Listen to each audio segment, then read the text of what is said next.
Alright, so in this video I'm going to be showing you guys another tool that I picked up. This one is a little mini lathe quick change tool post holder.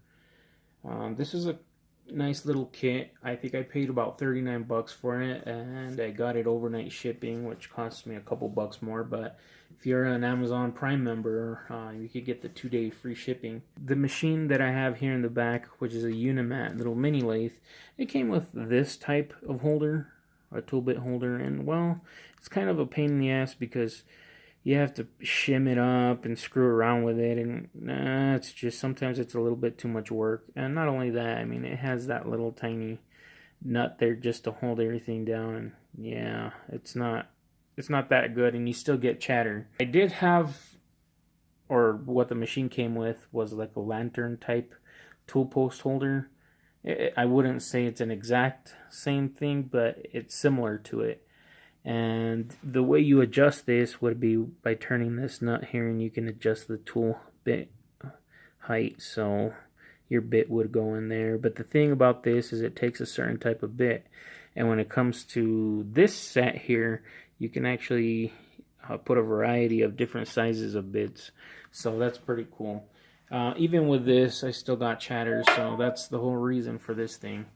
But yeah, it did come with everything that you see here.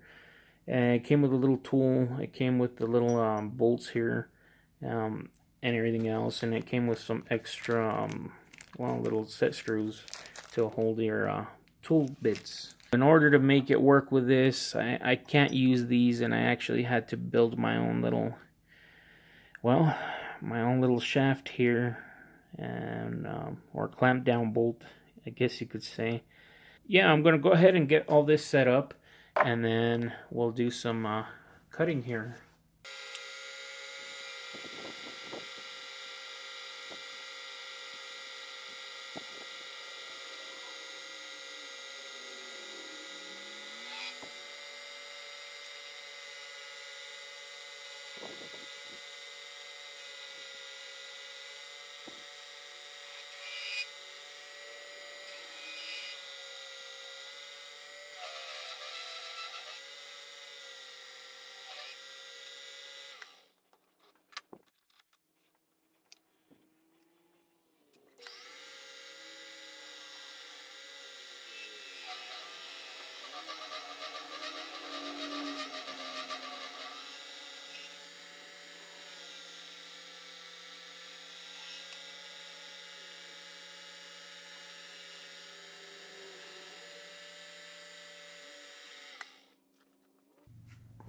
Alright, so that was the demonstration of the mini lathe tool post holder, or tool post kit.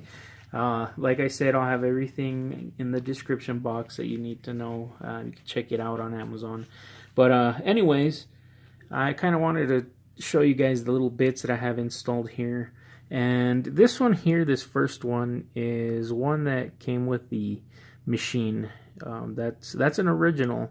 And that little thing is indexable, so that thing slides back and forth, and you can keep sharpening it, and you sharpen it and use it. And when it gets dull, you have all that bit there to play with. So yeah, that's pretty cool. It's a nice little tool, and these ones here in the center are just high-speed steel. And here at the end, well, you're supposed to put a boring bar on this. And as you can see, I've put an end mill, but that's just I haven't used that like that, and I probably wouldn't, but I just wanted to put something in there. So yeah, now these tools here in the center, those little bits right there are just from one of these, let's see here, one of these little Harbor Freight 5-piece high-speed steel sets. So that's what it looks like. It's from Drill Master. Oh, there's the item number there if you want to check that out too. Now this here goes for about $5, maybe a little bit more depending where you're from, but yeah, sorry for the shaking there. Yeah. But yeah, I mean, those are what I have here in the center, so I mean, it works. and they're nice little bits. Once you sharpen them, they're pretty good and they do a good cut. And I've been playing with this, and I've been doing all different types of cuts and stuff, and you know, it cuts pretty nice. It has a nice finish, like on this brass here, and I don't think the camera's gonna pick it up all that well, but I mean, it's much better than the tool post that I had before, which is this one. And yeah, that thing just sucks, but yeah, I'm really happy that I was able to fit this little tool post holder onto the Unimat there. So I think I'll end it there, but I want to go ahead and thank you guys for checking out the video. I want to thank all my new subscribers, everybody who views these videos, all my subscribers. Again, guys, thanks for watching, and I will see you guys on the next one.